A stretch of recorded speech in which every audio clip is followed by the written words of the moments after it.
5 राज्यों के विधानसभा चुनाव में मतदान का सिलसिला शुरू होने वाला है।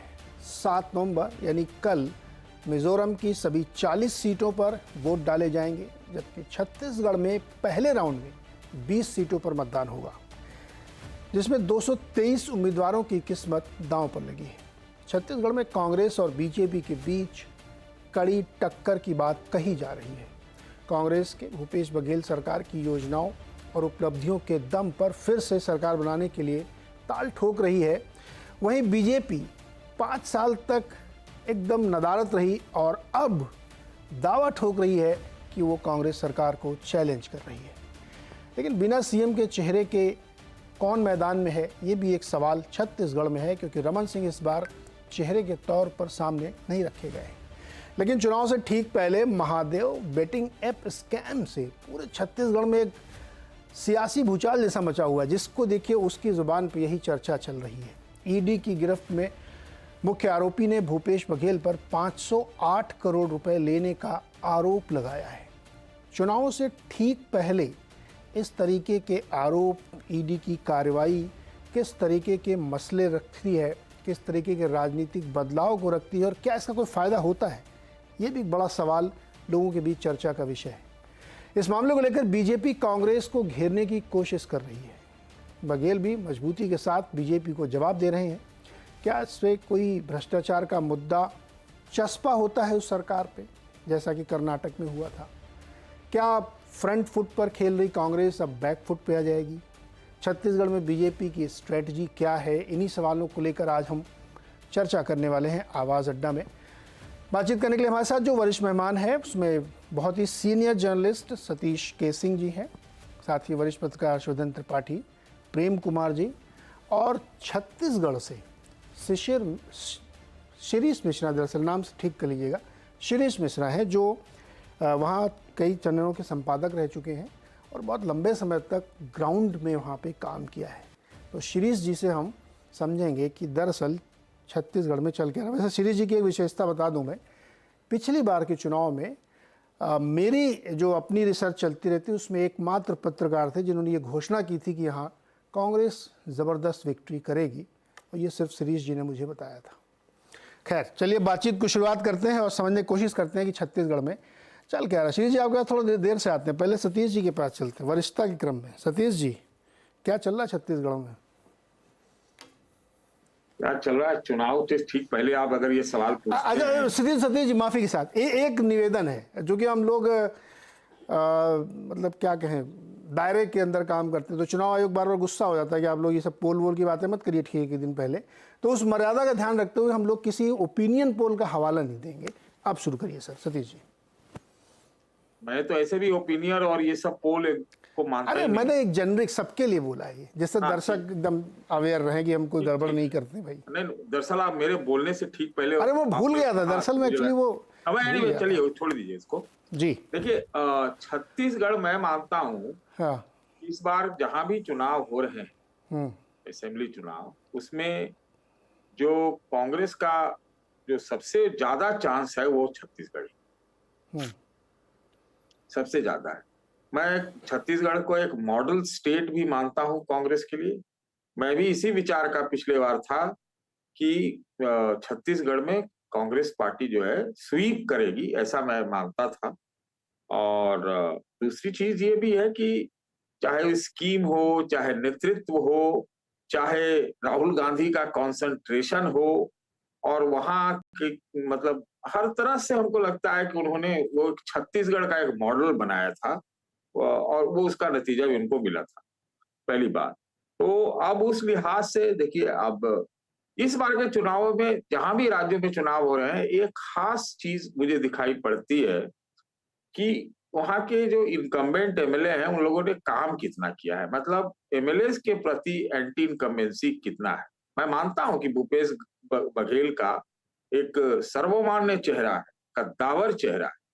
हो सकता है कि महादेव ऐप से जो है वो धूमिल हुई हो, मुझे लगता नहीं है। सब कुछ निर्भर करता है कि छत्तीसगढ़ की सरकार ने स्कीम्स के रूप में, सोशल सिक्योरिटी के स्कीम में और तरह तरह के जो स्कीम्स है, जिसका आजकल बहुत कांग्रेस वाले फ्रीबी और गारंटी का हवाला देते हैं, उसमें उन लोगों ने डिलीवरी क्या की। अगर डिलीवरी अच्छा होगा, वो हम यहाँ से नहीं कह सकते कि क्या है, और ना किसी ओपिनियन पोल वाले की मतलब उनके कुवत में है कि वो ये सब चीजों का पता लगा ले। तो अगर ग्राउंड पर डिलीवरी अच्छी हुई होगी, तो आप ये मान के चलिए कि आप इसी से अंदाज लगा सकते हैं कि छत्तीसगढ़ में क्या होने जा रहा है, ऐसा मुझे लगता है। दूसरी चीज एक और, इसका एक दूसरा एस्पेक्ट भी है। जैसे भूपेश बघेल तो कश्मीर फाइल का मंचन भी करवाते हैं, और वहां पर जातिगत जो कास्ट काउंट वाली बात है, जाति गणना, ऐसे मुद्दे, चाहे बेरोजगारी, चाहे आदिवासियों का सवाल, चाहे किसानी का सवाल, और इस तरह के जो सवाल, बेरोजगारी, महंगाई, ये सब सवाल जो है, वो इसलिए वो हमको लगता है कि, और फिर भी, और एक भी और भी बात कि भारतीय जनता पार्टी का इस बार कहीं पर कोई चेहरा नहीं, बहुत सारे चेहरे हैं, नहीं तो कमल का चेहरा। तो वो हमें लगता है कि वो छत्तीसगढ़ में ये एक एडवांटेज देगी कांग्रेस पार्टी को, ऐसा मेरा मानना है। जी शिरीष जी, अब आपकी बारी है, थोड़ा ग्राउंड समझ लें। छत्तीसगढ़ में क्या माहौल है, मैं इसको कॉन्टेक्स्ट में रख देता हूँ जिससे थोड़ा पॉइंटेड जवाब आप दें। बीजेपी पूरे 5 साल नदारत रही, कहीं वो दिखती नहीं थी, कुछ करते भी नहीं थे, पता नहीं करते ही नहीं करते, या हो सकता है राष्ट्रीय हम लोगों को पता नहीं चलता, वो करते ही रहे हों। दूसरा, भूपेश बघेल को ऐसा कोई चैलेंज जैसी चीज़ दिख नहीं रही, वही सबसे ज़्यादा फ्रंट फुट पे खेलते हुए दिख रहे हैं। और तीसरा ये, अभी ये महादेव ऐप जो चस्पा कर दिया गया है, अब आप इस कॉन्टेक्स्ट में मुझे समझाइए कि छत्तीसगढ़ में क्या चल रहा है।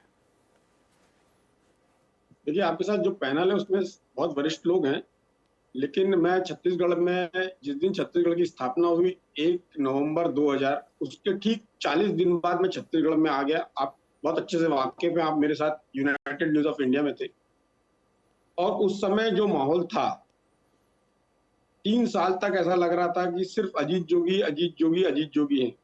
अजीत जोगी 2 चीजों के जनक थे, एक छत्तीसगढ़ियावाद, जिसे छत्तीसगढ़ अस्मिता, सम्मान और स्वाभिमान से जोड़ के देखा जा रहा। दूसरी चीज थी जो धान की राजनीति, इसके जनक अजीत जोगी। और भूपेश बघेल जी उनकी सरकार के एक महत्वपूर्ण मंत्री थे, राजस्व मंत्री थे। तो यदि ये कहा जाए कि सारे लोग जोगी स्कूल के हैं, जो कांग्रेस के लोग हैं, तो कोई अतिशयोक्ति नहीं होगी।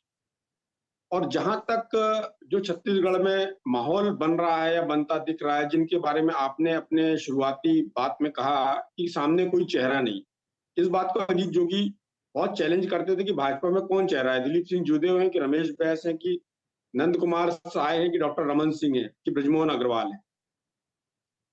भूपेश बघेल इस मामले में थोड़े से मंजे हुए खिलाड़ी हैं। उन्होंने कभी बीजेपी को चैलेंज नहीं किया कि सामने कौन। और बीजेपी ने जो पिछले चुनाव में बीजेपी की करारी हार हुई 68 सीट पर, और बीजेपी ने 4 महीने बाद, 5 महीने बाद जो लोकसभा चुनाव हुआ, उसमें बीजेपी ने करीब करीब 67 विधानसभा सीटों पर कांग्रेस को पीछे कर दिया। और भाजपा को सिर्फ 1 लोकसभा सीट का नुकसान हुआ, उसके पास 10 थी तो 9 बची। और सबसे ज्यादा मंत्री जिस संभाग से थे, दुर्ग संभाग से, चीफ मिनिस्टर को मिलाकर, वहां भाजपा की सबसे बड़ी जीत हुई। 3,80,000 मतों से उनका लोकसभा जो उम्मीदवार है वो जीता, विजय बघेल, जो अभी भूपेश बघेल जी के सामने है और उनके रिश्ते में भतीजे लगते हैं। इन्होंने भूपेश बघेल जी को 2008 में चुनाव हरा चुके हैं, और लोकसभा में ये भूपेश बघेल जी के गांव, उनके खुद के गांव से इनको बड़ी लीड थी। भूपेश बघेल जी के गांव से लगभग सभी बूथों में कांग्रेस की हार हुई थी, और कांग्रेस की इतनी बड़ी हार हुई थी। तो ये कहना थोड़ा सा ये है कि भारतीय जनता पार्टी ने कुछ नहीं किया, लेकिन ये बात आपकी सही है कि चूंकि भारतीय जनता पार्टी के 15 साल के शासन में उनके काम से ज्यादा उनके कार्यकर्ता उनसे नाखुश हो गए थे। सरकार में एक एरोगेंसी का लेवल बढ़ गया था, करप्शन के चार्जेस बढ़ गए थे, और कार्यकर्ताओं को लग रहा था कि बहुत ज्यादा उपेक्षा हो रही है। तो पार्टी कुछ 40, 50, 60 लोगों के बीच में सीमित थी, सत्ता और संगठन के बीच में। तो उनको लगा कि इस बार अपनी पार्टी को सबक सिखाया जाए। और जब पूरे लोकसभा के उम्मीदवार जो पहले के थे वो बदल दिए गए, तो 2019 में जो परिणाम आया भाजपा के बहुत पक्ष में था। वहां से भाजपा को एक संजीवनी मिलना शुरू हुई। लेकिन भाजपा ने इन 4 सालों में प्रयास किया कि जो उसकी पुरानी लीडरशिप है, या तो उसको पॉज कर दिया जाए और कुछ नए लोगों को पैदा करने की कोशिश की जाए। लेकिन वो लीडरशिप इतनी स्ट्रांग थी अपने अपने क्षेत्र में कि नए लोग जिस तरह से उभरने थे वो नहीं उभर पाए। केवल कुछ लोगों की बात करूंगा कि ओपी चौधरी थोड़े से बड़े, केदार कश्यप बड़े, विजय शर्मा जो कवर्धा चुनाव लड़ रहे हैं वो बड़े, प्रबल प्रताप सिंह जूदेव जो कोटा से चुनाव लड़ रहे हैं वो बड़े। ऐसे भाजपा में कुछ बहुत चुनिंदा लोग बड़े, उस तरह से लीडरशिप भाजपा की बड़ी नहीं। और भाजपा में लगातार प्रभारी बदले, पहले डी पुरंदेश्वरी थी जो एनटी रामाराव जी की बेटी थी, उसके बाद फिर ओम माथुर आए। शिरीष, इस बीच में अलग अलग स्तर पर भी शिरीष ओपी चौधरी जो हैं वो अभी एकदम पॉलिटिकल लैंग्वेज में कहूँ कोट एंड कोट छौने हैं। अभी उनको बहुत सीखना पड़ेगा। मैं ये जानना चाहता हूँ कि पिछले 4 साल में क्या कोई टक्कर की स्थिति, जैसे कमलनाथ लड़ते दिखते थे मध्य प्रदेश में, ऐसा कुछ काम बीजेपी कर रही थी क्या वहां पे? पीछे नीरज एक बड़ी वजह ये थी कि भारतीय जनता पार्टी के ज्यादातर नेताओं के ऊपर करप्शन के चार्जेस लगा दिए गए थे उस कांग्रेस के लीडरशिप ने। हाँ। तो उनको लगता था कि जब जब हम इनके ऊपर अटैक करेंगे तो हमारे ऊपर अटैक होगा। फिर धीरे धीरे करके जब इनकी चीजें सामने आने लगी तब भारतीय जनता पार्टी के लोगों ने थोड़ी थोड़ी हिम्मत करके सामने आना शुरू हुआ। फिर कांग्रेस के अंदर भी जो 2.5 साल वाला एक जो कॉन्सेप्ट था, जिसके चलते कांग्रेस के अंदर का इन्फ्लिक्ट जो आपस का कॉन्फ्लिक्ट है वो बढ़ता गया और अलग अलग खेमेबंदी होती गई। और सीएम के साथ के जो लोग थे उनके सामने दूसरे खेमे लगभग खत्म होते से दिखाई दिए। तब भारतीय जनता पार्टी थोड़ा बढ़ना शुरू किया। और ओम माथुर के आने के पहले तक नितिन नवीन, अजय जामवाल, पवन साय, ये जो अलग अलग लोग थे, इन्होंने भारतीय जनता पार्टी का बेस तैयार कर लिया। एक एक विधानसभा में कई कई बार इन्होंने। अभी टक्कर में है, अब मैं केबीसी वाला क्वेश्चन, टक्कर में है, एक तरफा है, या पता नहीं छत्तीसगढ़ में क्या? आज मैं आपको बोलूंगा। हाँ। तो पैनल में जितने लोग बैठे हैं और आप भी मेरी बात पर शायद यकीन ना करें, कांग्रेस आज से 30 दिन 40 दिन पहले तक टक्कर में थी। पिछले 20-22 दिनों से स्थितियां बहुत बदल चुकी हैं और चुनाव परिणाम वो होगा जिसकी किसी ने कल्पना भी नहीं की होगी। जो स्थितियां ग्राउंड पर हैं, भारतीय जनता पार्टी ने कांग्रेस के वोट बैंक को लगभग 6 हिस्से में बांट दिया हर विधानसभा में। मतलब आप कह रहे हो कि कुछ भी हो सकता है ना? कुछ